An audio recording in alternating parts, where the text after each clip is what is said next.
Bernstein Unfiltered. Unfiltered on 312 Sports. Welcome to Dan Bernstein Unfiltered on 312 Sports. And we also thank Protein Bar and Kitchen. Delicious, nutritious, and protein-packed food and drink. Check out the menu at theproteinbar.com, along with our executive producer, Matt Abaticola. Oh, boy, we have a lot to discuss today. But before we start getting into stuff, I got to show you something. I have to show you something on my phone. This is the coolest thing. We got the news, at like 10:30 last night. Yeah, it was late in the evening. Yes, sir. All right, I'm going to show you something here. Ready? Ready, watch. Ready? I'm going to hit this. See that? You see this? That is the 312 Sports app that is live now. The 312 Sports app with all this stuff. All this is free. It is live, and it's yours when you go to Google Play or the Apple App Store. It is for Android, it's for iPhone, and it is live, it's ready to go. It is going to be loaded up with all kinds of stuff as it is now.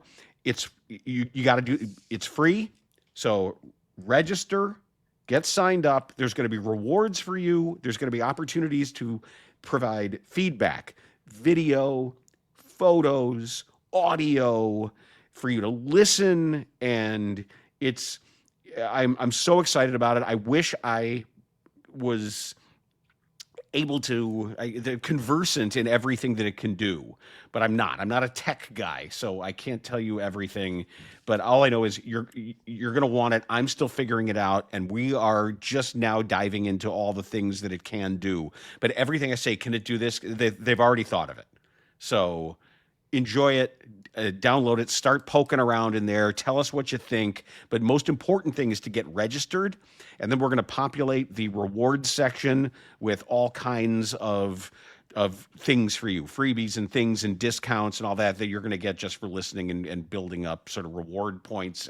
I'm talking out of my ass. Yeah, so go right now and get the free 312 Sports app from the Apple App Store or Google Play. It is live right now, and there is actually you go check it out. I'm not going to tell you, but there is one contest that's in there already. So there's going to be a lot more. Check out the app. Go get that. But you have to register, like Dan said. Get yourself registered so you're all good to go in there. You know what's happening right now? If you are a Chicago Bears fan, and if you're a longtime Chicago Bears fan, the truth is, for many years now, we've worked way too hard. A lot of us some of us haven't. But a lot of people have worked way too hard to continue to make something out of the Bears-Packers rivalry. And, remembering longtime Packers PR guy Lee Remmel, and he would talk about the primordial rivalry between these two founding NFL franchises and how important it is to both teams and important it is to the McCaskey family and the McClaskey family and the history of George Halas. It matters again because both teams are good enough for it to matter. It's been a minute. But now however important it's been to you or however you were raised, it's not an excuse to be stupid, but it's worth the time now. It's worth the rivalry. It's worth any bit of shade that you might send at a workplace, or I've got a dear friend who is in a Bears-Packers marriage, a happy Bears-Packers marriage, and has been, who now that this spices everything up. Have fun with it. Have fun with it. As long as you understand that it is just that, and it is something with which to have fun, it's earned it now. And if a Packer fan wants to give you all the I own you stuff and all the Brett Favre running onto the field when they thought he wouldn't play, and you hear Joe Buck's voice scream, "He's got Cobb! Touchdown!" because Chris Conte fell asleep. If you want to think of the Chester Markole Alan Page blocked field goal, Chester Markole runs it in, or Mike Ditka and Forrest Gregg, or Charles Martin and his hit list of everything you want on there. Oh, yeah, the hit from Charles Martin on Jim McMahon that injured him, or was it Brian Robinson that blocked a field goal Yep. That was right after Walter Payton had passed away. Right after Walter Payton had passed, yep. The Brian Robinson field goal block, or even last year at Lambeau Field against all of their reserves. But look, you got two young developing quarterbacks. You have two young telegenic coaches, and most importantly, two decent football teams.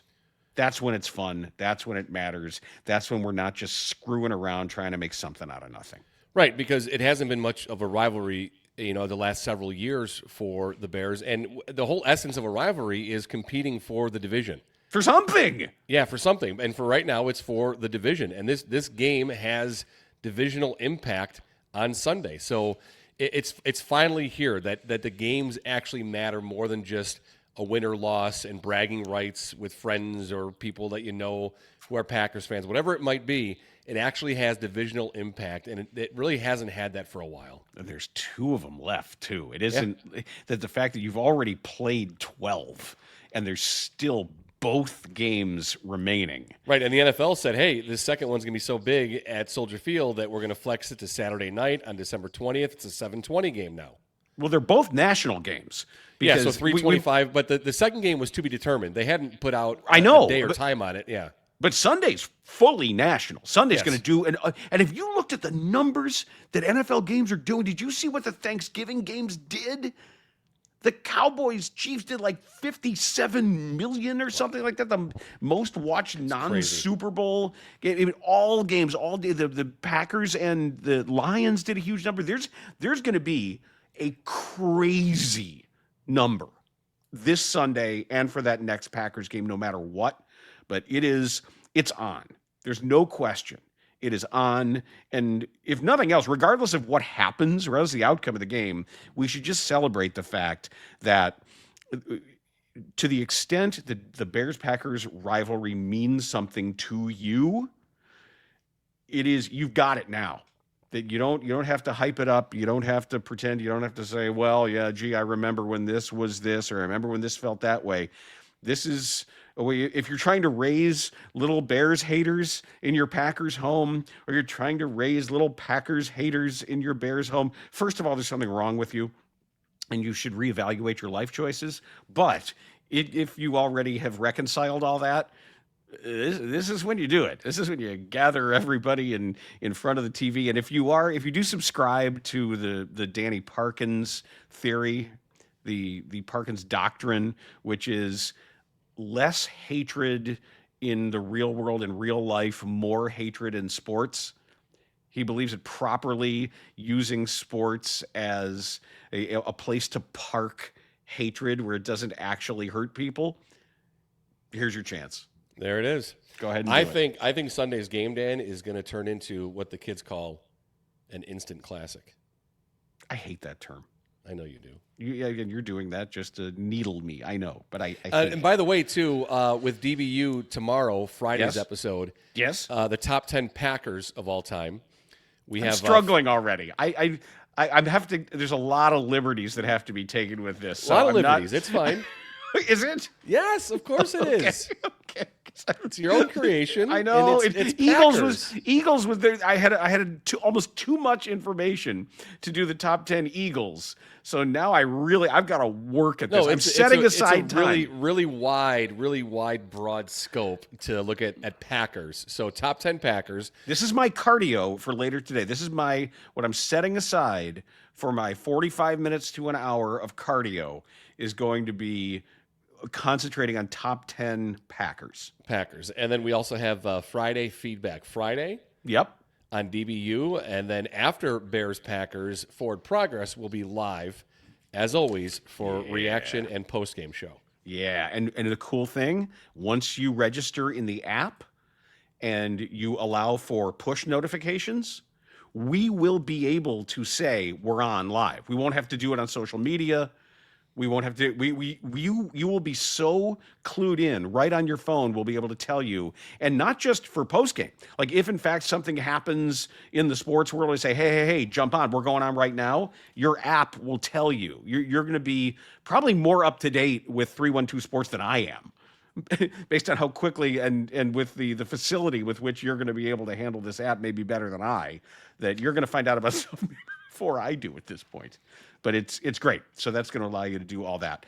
And these are fun times. I think we picked a really good time to start a Chicago sports podcast network. I would say to have one about a specific Chicago Bears podcast too. That we couldn't have gotten any luckier with a 9-3 start here, and the team being the number 1 seed currently in the NFC and on top of their division. So, yep, if Bears want to thank us for doing this, then hey, they certainly can too. Sometimes things just kind of work out. The Bulls, meanwhile, the Bulls are the worst team in the NBA at the moment. They're the worst team in the NBA right now. Yes, it's because they're hurt and they've got G League players and two-way guys out there. That's part of it. But having watched what's happened on this road trip and having now, they've multiple statements by players and coaches and certainly everybody observing about their lack of effort, their lack of intelligence, their lack of care of the basketball. I thought the broadcast last night, Adam Amin led a truth-telling session. That was like a rock bottom intervention, come to Jesus meeting during the game last night. And I thought Stacey was at his best when he's serious like that. I think he does some of his best work. And I texted Adam. I told him, I said, that was just great hoops talk, great content, a lot of truths being told. And how many of these do you get? How many of these inexcusably bad efforts do you get? Because it's already too many. You start the season 6-1 because you're playing hard. And I know you don't have guys. And they had more talent. The Bulls did not have the talent that the Brooklyn Nets had last night. They just didn't. They Brooklyn Nets got some dudes. A lot of these young teams have a bunch of real dudes. The Bulls have to play hard and smart to be competitive. They've got to understand what the other team is doing and why they're doing it and who's on the floor and who's guarding whom and why. But they've got to play smart and hard, and they're not. They're soft. They are softer than wet newspaper. There used to be something called newspaper, and it was on sort of an inexpensive, pulped trees, and it would be, when it got wet, it would be very soft. I just needed, like, people who've never seen a newspaper before. It's embarrassing. And the efforts that the Bulls have trotted out of late have just been completely inexcusable. Kicking the ball all over the place, throwing it to nobody. The backcourt violation last night, where Josh Giddey just flips it over to Modest Buzelis, who doesn't realize that he was established backcourt and jumps in the air to try to catch it and then lands in the forecourt with the ball. To me, that was sort of the apotheosis of what they've been doing. The number of blow-bys of just uncontested drives to the basket, uncontested offensive rebound putbacks. And Billy Donovan can take any number of timeouts. I don't know if they've got time to practice. I don't know if they can do this at shoot around. I don't know if they're doing it at film session. But you heard it laid out by Nikola Vucevic before it got really bad. And it was even after a win that he said, this isn't sustainable. We can't do this. We have to play harder and better and smarter. And it's gotten worse since then. I'm not sure where it leads right now. I know that Billy Donovan recently signed a contract extension that should allow him to come down real hard. Or maybe he's going to zag instead of zig and know that yelling at Lachlan Olbrich and Emmanuel Miller and Dalen Terry might not be the thing to do. And maybe he's keeping his powder dry when it comes to some of that stuff. But my worry is that they just haven't stocked up on enough talent yet. That's the other aspect of this that is becoming clear, that there are a lot of talented players in the NBA who are gestating on bad teams, and they're going to get good real fast. Yeah, but being talented though, like your talent level shouldn't dictate your effort level. Correct. I don't care how you can play. You can play hard. Right. Anybody can play hard and smart. And that was a game last night. I watched more of that game than I've seen any other game this year, and I'm sorry I did, but. And I was flipping back. The Libertyville High School was on Marquee Network, and then I went and just watched all the Bulls. Noah Clowney. Tell me, what kind of player is Noah Clowney? A good one. Okay, because I mean that's a guy I didn't know much about him. Okay, and I don't know like what his averages are. I think he had 20 last night in the game, but that's a guy who's playing hard. He played hard the entire game, and it certainly helps when the defense leaves you wide open for multiple threes in a row. Did they not know that they should guard him? They just want to let him. But he was a guy that was all over the court, whether it was rebounds or looking for shots. But again, he stood out to me because he was a guy that was playing hard. He was playing with effort. I don't know what kind of a player he is. I don't know if he's even good. If he's a regular starter for them. Noah Clowney was a first-round pick, 21st overall in the draft 2 years ago out of Alabama.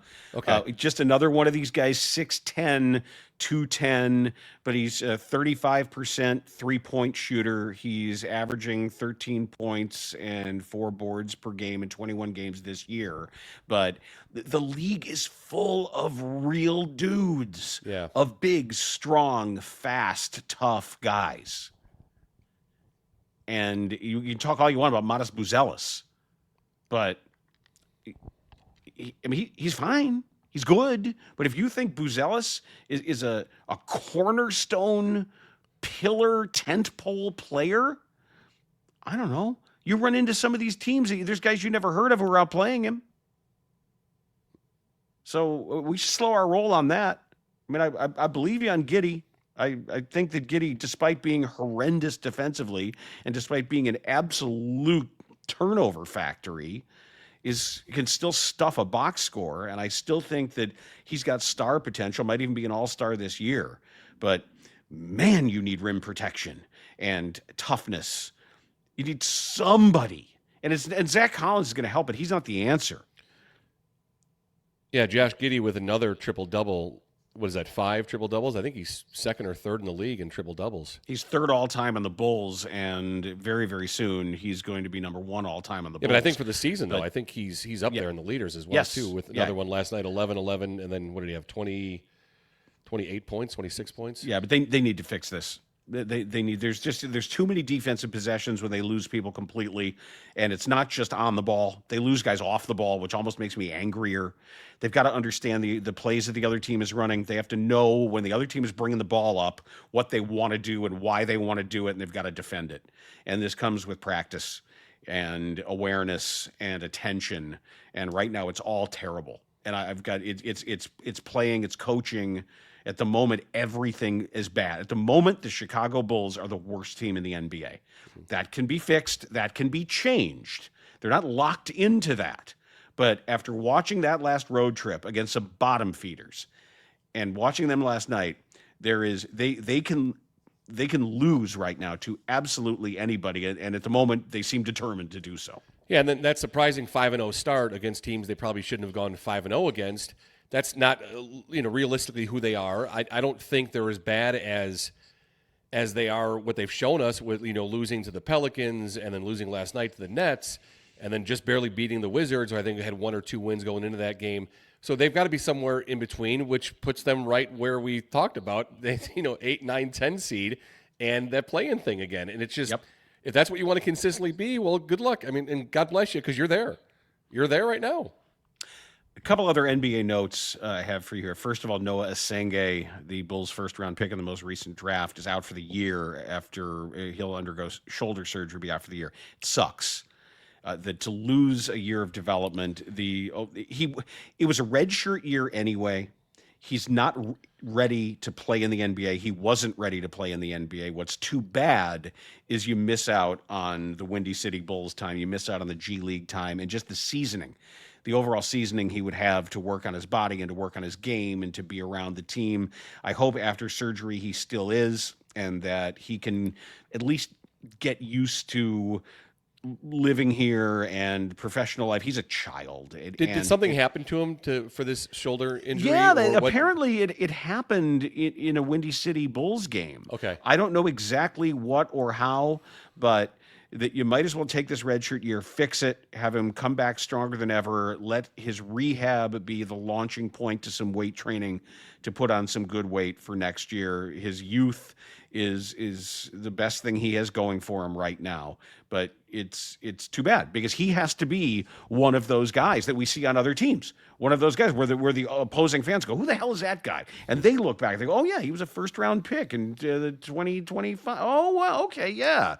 But now that is even delayed. The other follow-up that I have from an NBA perspective is what we talked about yesterday when we were just getting the news about Chris Paul being released in the wee hours of the morning in the middle of a road trip by the LA Clippers. And there was an outstanding article that was published in The Athletic where, and it took 3 people to do it, but they put together an explanation, at least the beginnings of an explanation as to what happened. It was Sam Amick, Law Murray, and Joe Varden that published this late last night. And Too Long Didn't Read version of this, he was exactly what we speculated. He was just over lawyering in the locker room and bothering everybody. And despite the fact that they tried really hard to bring him back for the right reasons and let him retire as a Clipper, and they tried to say that he's coming back as a reserve point guard, it's up to the coaches what to do with him, he made everything unbelievably difficult on him. And one of the straws that ended up being one of the final decision makers, that he's been mentoring Dyson Daniels. And if you say, well, wait, is Dyson Daniels on the Clippers? No. He's on the Atlanta Hawks. And apparently when the Hawks were in LA, Chris Paul was busy mentoring Dyson Daniels and was telling him to shoot the ball more, and he was engaging in all these conversations with him. And Daniels said, I work too hard on defense. I need to reward myself by shooting the ball. It all makes sense coming from a guy like that. It helps to hear. And he wasn't doing that with his actual own teammates. And he was doing it with an opponent. And the quote that they have, I think the money quote from this article, is that they actually said, they actually wanted him to stop the locker room lawyering.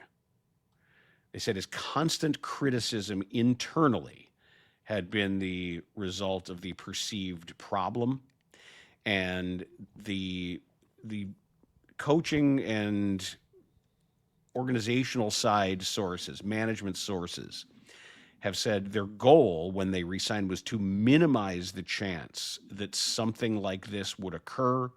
They were at wit's end when it came to dealing with him.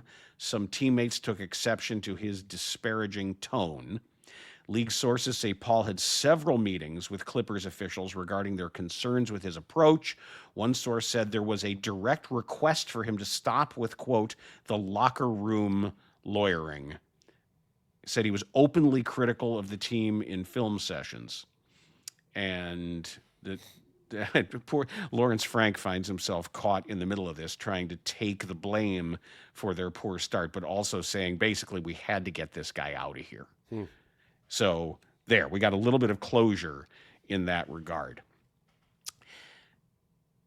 And I want to also, the injury to Giannis, we're waiting to find out today, yet another calf strain. And everybody in NBA circles that I'm talking to continues to bang this drum about pace and what it might be doing to star players. And you're seeing more strained muscles and more soft tissue injuries than ever. So definitely keep an eye on that. We're going to find out more when we find out later on today what is going on with Giannis Antetokounmpo and leaving a game with appeared to be a minimal contact, if not non-contact injury. They're saying he might have run into Jalen Duren, who likes to throw his body around, as we've mentioned. So this, I don't know if that it could hasten the trade talk regarding Giannis. So it's another thing on which to keep an eye. Our rules are very stringent about what we are allowed to say regarding our potential vote and our actual vote. But I don't think it's speaking out of school to say that Saturday's Big Ten championship matters. I mean, you can just look at the odds and you can see where they are between Francisco Mendoza, the Indiana quarterback, and Julian Sayin, or Julie Insane, as I like to call him, from Ohio State. The outcome of the game isn't as important as the performance of the players, but I think the outcome might be a function of the performance of the players. So it bears watching every minute of it, every play, and we'll see. I think your guy, Diego Pavia, Maddie, is on the outside looking in. Well, yeah, I mean, he should be in consideration for the award itself. I mean, he's had that kind of a year, but man, I don't even know. What? I'm going to get into it. I know you are, so I'll just. What are you so unhappy about? It's just disappointing to read some of the stuff, man. It's just the story's awesome. But okay, but I'll say this: knowing what I know going into this season, what I've learned, it fits. I mean, it all fits. It's total bro, man. Like, let's go, bro. But seriously, I mean, there's one quote in there that you're gonna get into that I just like. Really, seriously, like, you can't really think that. Like, come on. There's several. Okay, but outside of all of that and what you get into in a bit, he should be in consideration for the year that he's had, what he's done from a production level. In their 11 games, he's led them in rushing 7 times. I mean, his passing numbers, he certainly isn't at the top of the list, but he's there. Touchdown numbers are there. I mean, he is an exceptional player. He's an exceptional college quarterback. Okay. You done?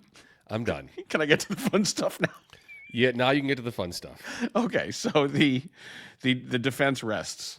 Maddie representing Diego Pavia, and I don't know if you've also been. retained. No, have your services been retained by the Pavia family? So they were retained earlier. When I saw this stuff, Dan, I said, You're "Hey, done? kid, I'm done. I'm going to get you, a public defender. So good luck to you." Yeah. All right, because we know that the Pavia family has become a story. Obviously, Diego Pavia's mother has been very visible and very audible, and so have his brothers. Yep. Diego Pavia's brothers have had themselves a hell of a time. These are, I want you to meet Roel Pavia and Javier Pavia. And they like drinking. They don't just like drinking. They like drinking and being very, very obvious super fans. Like they go shirtless with overalls on and a bunch of buttons and gold chains and cowboy hats and stuff. And apparently their brother Diego is encouraging them to do that. And people are wondering, why do your brothers keep getting arrested? Because it's one thing to be drunk and fun. And that there's nothing wrong with that. Nope, there isn't. I think both of us can have experienced that. Yep. And often together. Yep. If history is a guide, that we certainly can't be on any high horse that we'd probably fall off of at Hawthorne. But Roel and Javier have both been jailed for being drunk and disorderly and disagreeable at games, of basically just being drunken louts. And Diego Pavia seems cool with it, because both Roel and Javier have been on Diego's podcast, and they have talked about how much they love alcohol. And it's so they've proven it. by being charged with public intoxication and resisting arrest. They were both charged at Vanderbilt's season opener against Charleston Southern. And Roel, on top of that, was accused of assaulting a police officer. So congrats. And Javier, not to be outdone, was kicked out of Neyland Stadium in the Tennessee game, and he was charged with public drunkenness. That was their last game, the most recent game. Yep. Yeah. So we've had primacy and recency for the Pavia brothers to be criminally charged with being drunk and stupid. And Diego was on a podcast called Bussin' with the Boys. That's BUSSIN' with the boys. And what he said was, last year we beat Alabama. We're going on a crazy run. Kentucky, they were running wild too. And then it was like, hey, we need to calm down. Everything is getting out of control. He said, ever since that day, we were 5-2. We only won one other game against Auburn, and we barely slipped by, and they weren't drinking. Nothing. So I was like, you know what? Fuck it. Next year, get hammered as much as you want. That's the only time we win. And you know what? My brother, I don't know which one he's talking about because they're both drunk and stupid. He said, my brother only stayed sober for the Alabama game and the Texas game. Both games that they lost this year. So what it sounds like is he's got some kind of superstition that his brothers have to be drunk and stupid for them to win. Is that what? Am I interpreting that's what I this inferred properly? from it. Yes, because the only time that he was sober was the Alabama and the Texas game, both losses. I mean, you can infer that it's not a long drive to get there. Okay, but how about just get drunk without being stupid? Yeah, or do it at home. Get drunk without being arrested. Or you could do it at home.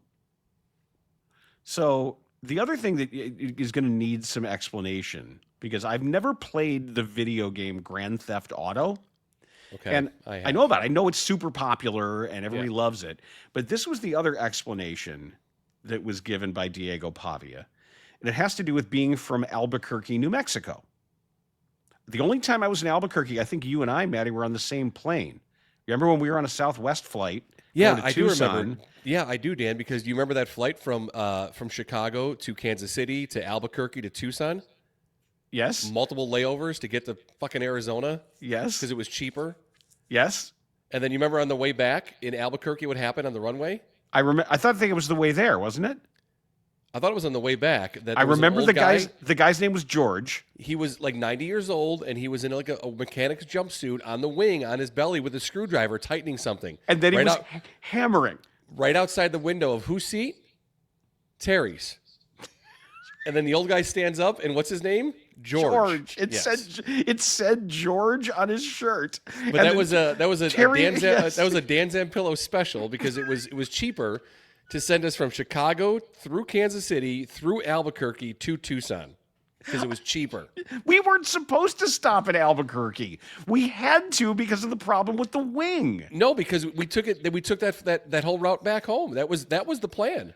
Okay, because we had a flight with 2 stopovers. Yes, and of course Terry was like John Lithgow in the Twilight Zone remake episode, where he's pointing out there and he's like, George is hammering on the wing, and it was this old dude in a gray jumpsuit who was at first he had a big screwdriver, and I thought Terry was losing his mind because he's screaming about this guy George. Like, how do you know his name is George? It says so. Yep. It says George. He's George. What is he doing? My God. Yes. So. That's the only time I was in Albuquerque. Same. I don't think it counts. But here's what Diego says. Albuquerque is like a real-life Grand Theft Auto. So it's always been kind of like normal to us, you know? Talking about drinking and being stupid. Is that in Grand Theft Auto? Do you drink and get stupid? I don't remember the drinking parts of it, but I just remember Grand Theft Auto, you could just do anything you wanted at any time. You could just walk up to someone with a bat and start beating them. I mean, it was a very violent game. Is Albuquerque really like that? Because if you're in the Albuquerque Chamber of Commerce, you can't like what Diego Pavia is doing. It says here that there's a significant decrease in violent crime, homicides, robberies, aggravated assaults has been declining since 2018. Well, it depends kind of where we started, right? Yeah, I guess that's a good point. Right.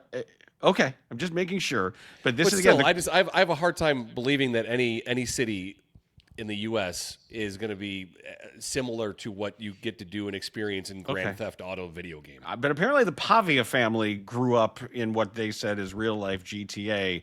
It's always been it's always kind of normal to us, you know? So that's an interesting picture of Albuquerque, Diego, and the brothers are just running wild here. Javier and Roel Pavia.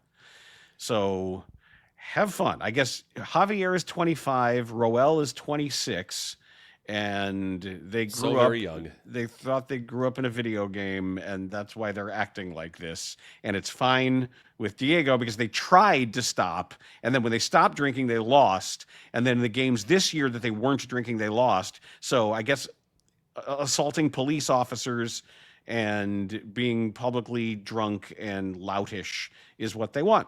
So that's that's your guy. That Alabama game they lost because that was like that was like an NFL level defense that they were going against and just couldn't do anything offensively.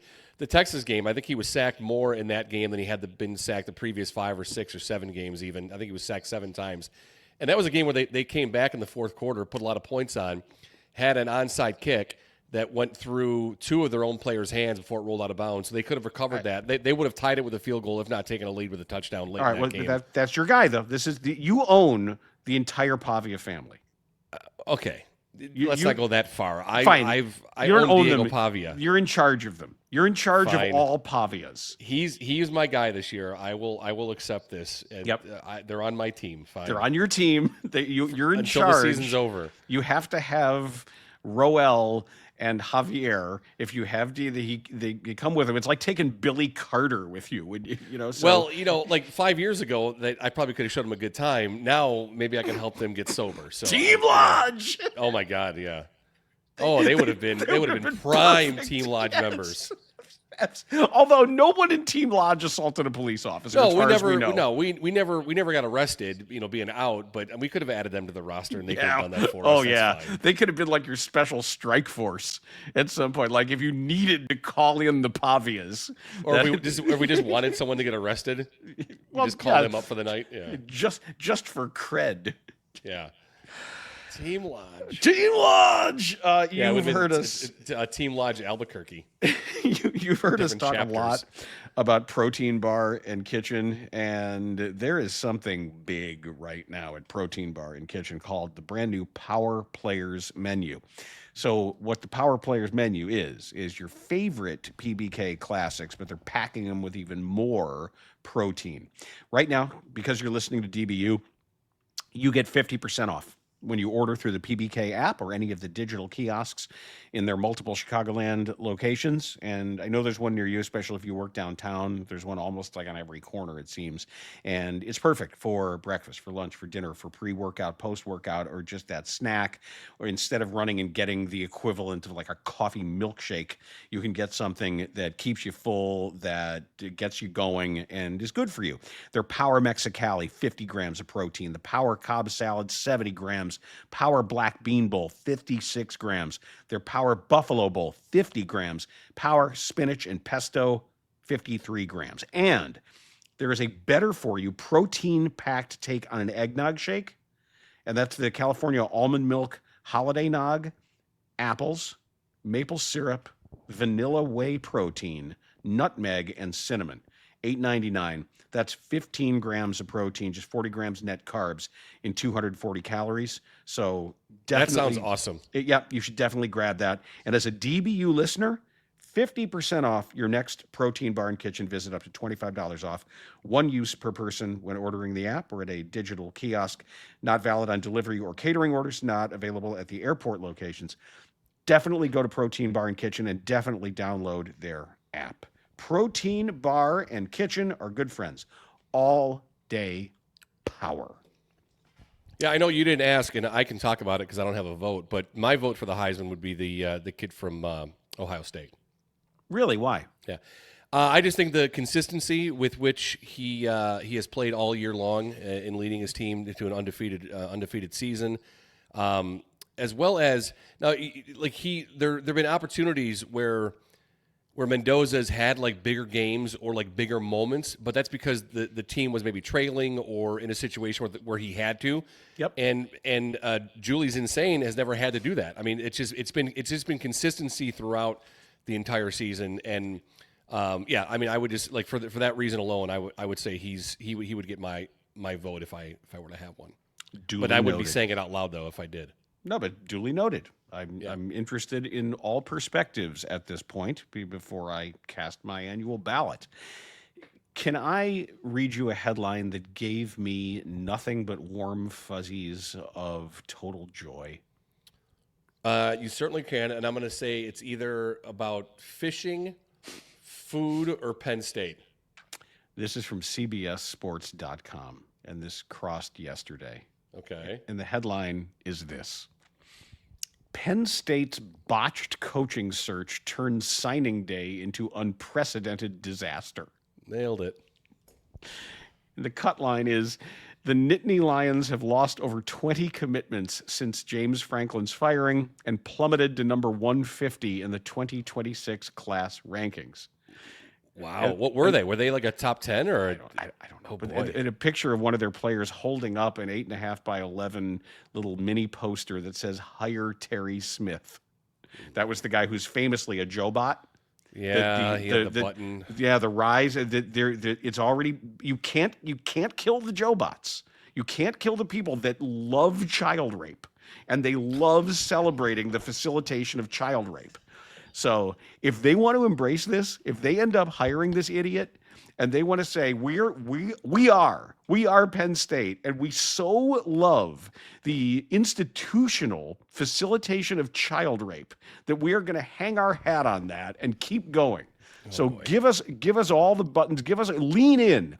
Go ahead now. Go ahead. If you want to do that, if you want to hire Terry Smith and empower the Joe bots and embrace it, you've already gone, however many years it's been, 15 years, however long it's taken to finally have kids on that campus who don't know who Jerry Sandusky is, and yet you keep wanting to bring it back. You keep wanting to keep this in the news. You keep wanting to remind people how horrible you are.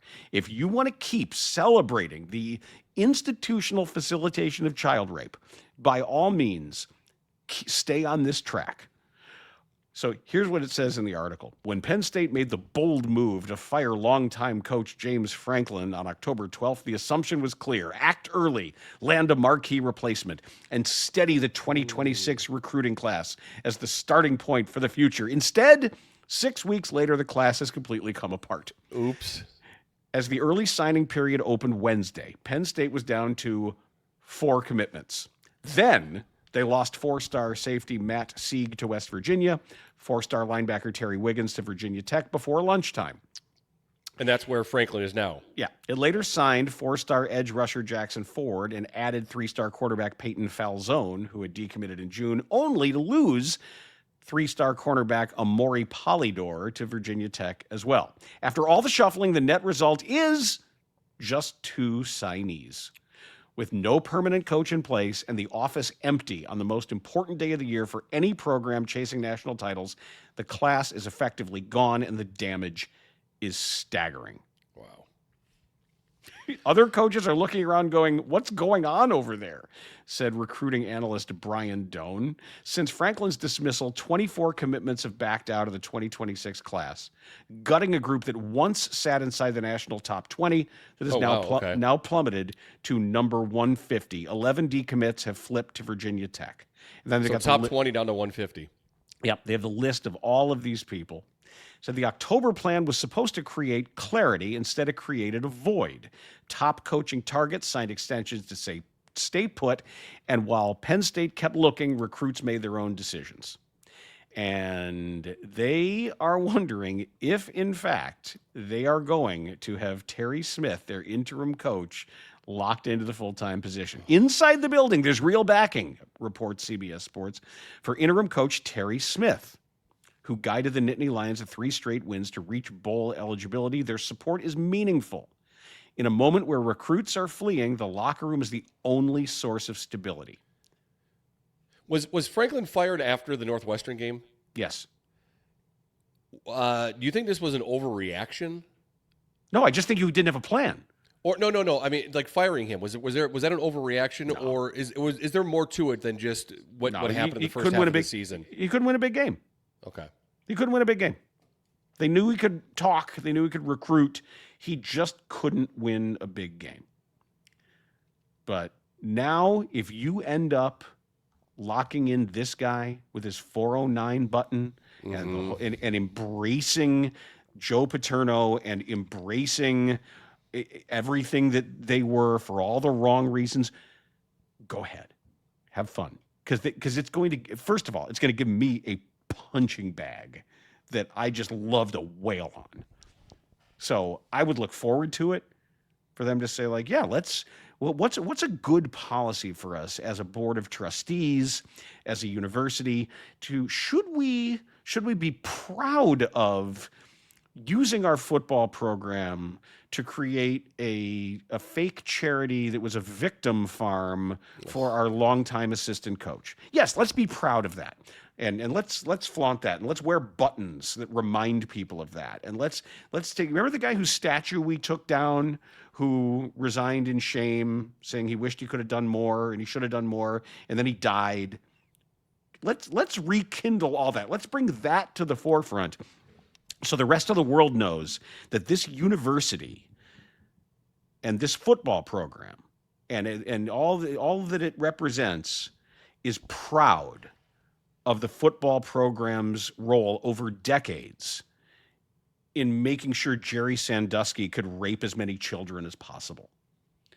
And the fact that the head coach with those 409 wins knew about it. Let's make sure that everybody understands how important that is to our identity. Enjoy that. Go ahead. Please, Penn State.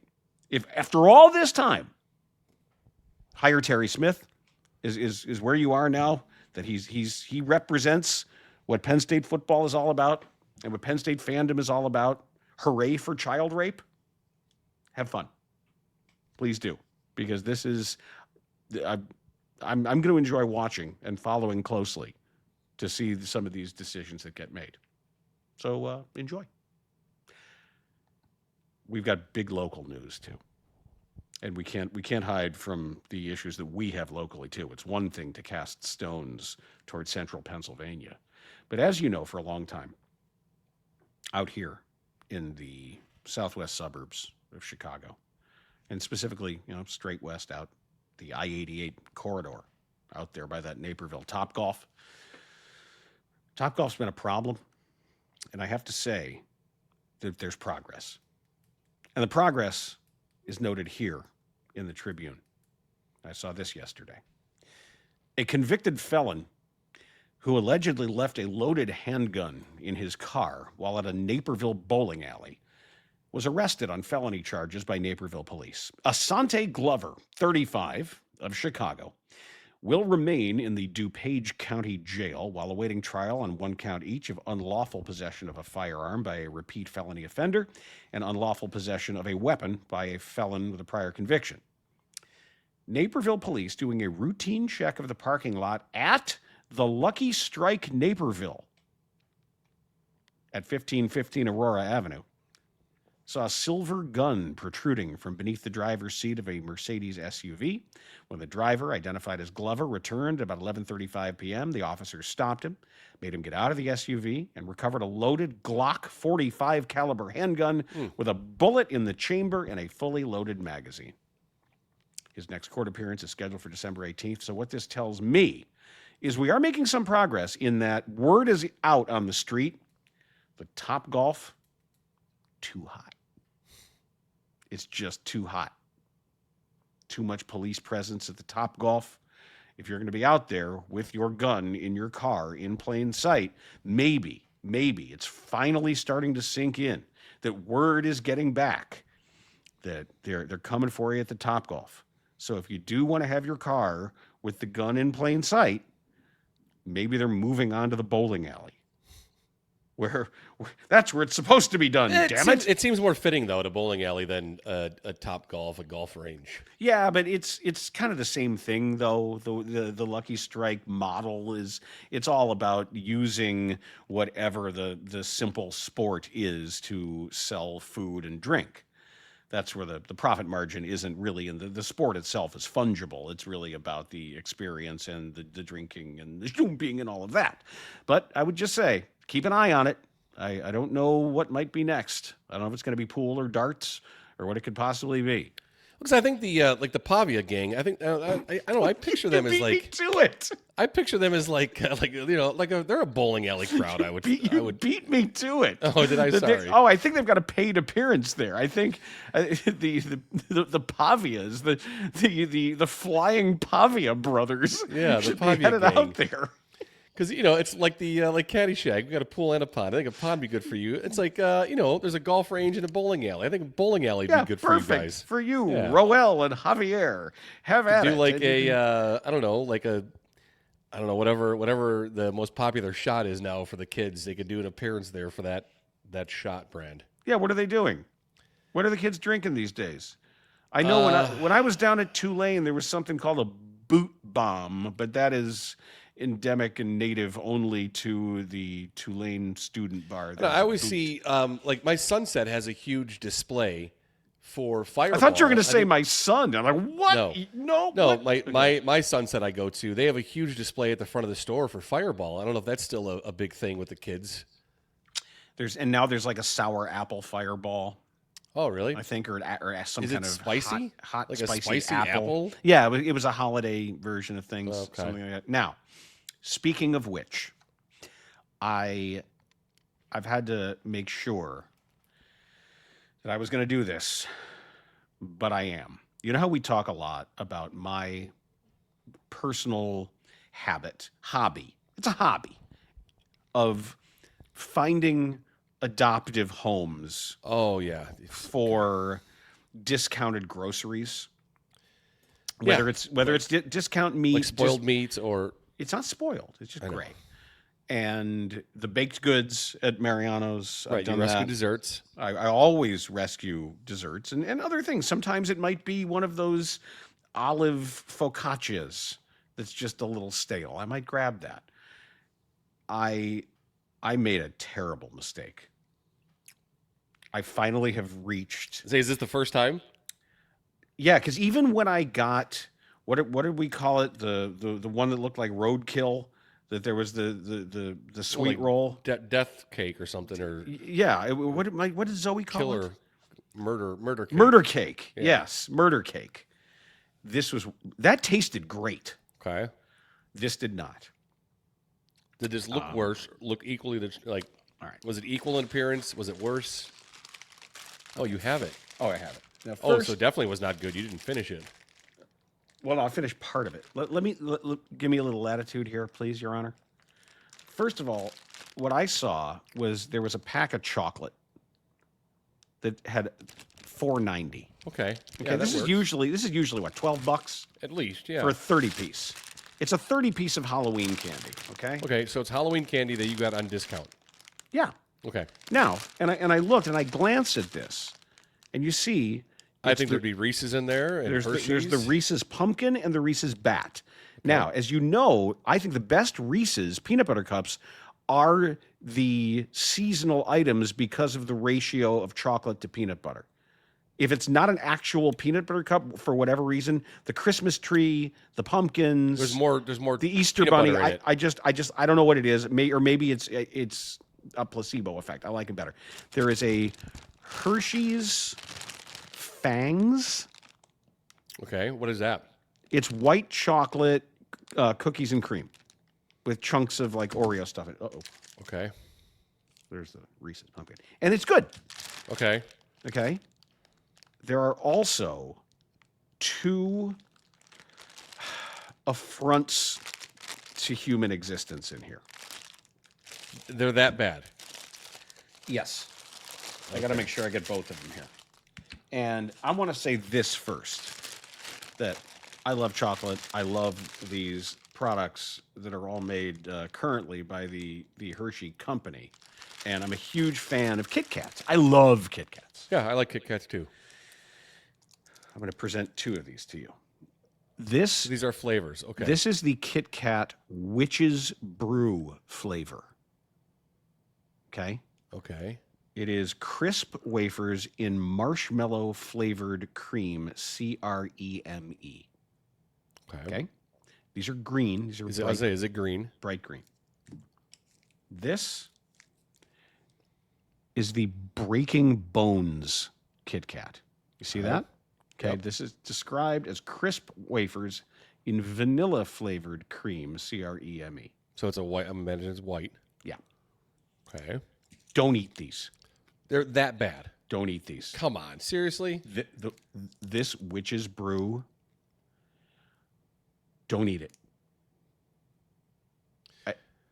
All right, well, I'm going to go through because I was actually just saw some Halloween candy still. The kids' Halloween, their bags, the stuff they collected. I'm going to rifle through that when we're done here and see if there's a Witch's Brew. Okay. Or the Breaking Bones. Breaking they should have Bones, done like the Breaking Bad one where it's like it's all full of meth. Maybe that'd be better. All I can say is the Witch's Brew. You remember being on a car trip with your family in the summer? No, I don't have those. I want you to just imagine, and I like the car. This like the summer family. You're going somewhere, like you're going to the Upper Peninsula in Michigan, or you're going to, and it's hot, and the windows are down, and it's the vinyl seats, and there's mom is up front smoking, and it's just hot. You're sticking to the vinyl. And you're arguing with your siblings, and then you stop somewhere for gas, and you go in, and you grab candy or whatever. Your parents, whatever, just can we get candy? Yeah, grab something, and you grab a bag of those circus peanuts. Yeah, disgusting. And now there's like some that are like banana flavored, but this was like the original Brock's. Yeah, circus they're peanuts orange, are but disgusting. there's like a this.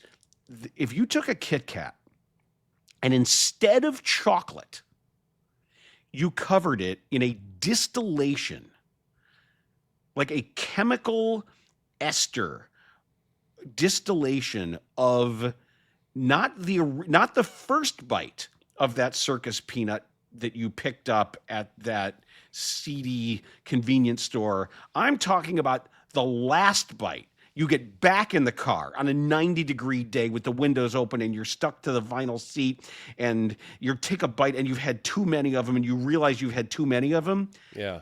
The essence of that bite is what this tastes like. Okay. Circus peanuts are disgusting, period. And I think anyone who eats circus peanuts still is definitely a serial killer. They are disgusting.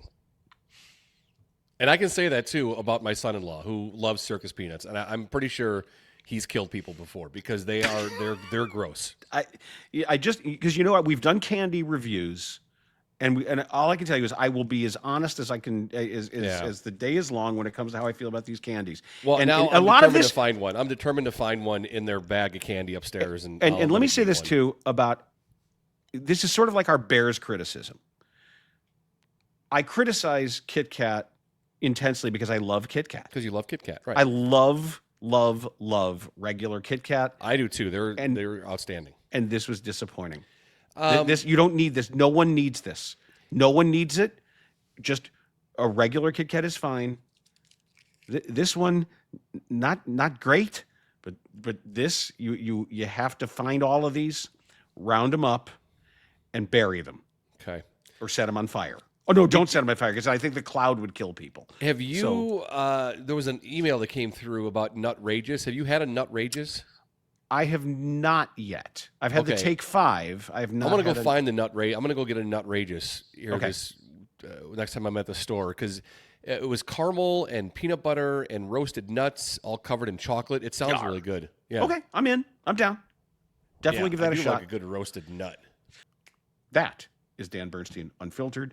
So like, subscribe, and rate all the things that you do with podcasts. And remember, right here, the 312 Sports app. It is out. It is live. Go to the Apple App Store. Go to Google Play. Yep. And download this app because it's awesome. And it's just out and it's absolutely free. The brand new free 312 Sports app. It's going to make everything in your world happy, I think, as far as you know. So thanks for joining us. Dan Bernstein Unfiltered on 312 Sports.